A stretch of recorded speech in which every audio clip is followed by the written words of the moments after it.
Deputy Speaker, how do you see the late night session of? Late night session yesterday's were 25 demand. It was bound to go as late as possible. Still we managed to keep it as short as possible. We tried to curtail so that it got over at 12. I think खंय तरी सगळ्यांक दिसता की तेंच्यांनी उलोवचें म्हणून आनी आपले पॉयंट्स जे आसा ते घालचे म्हणून.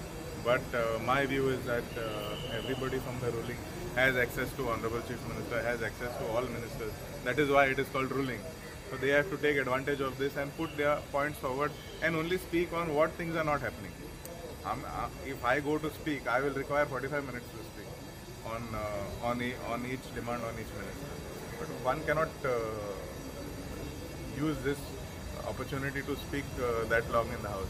Then might as well sit in the opposition. Then you might as well sit in the opposition.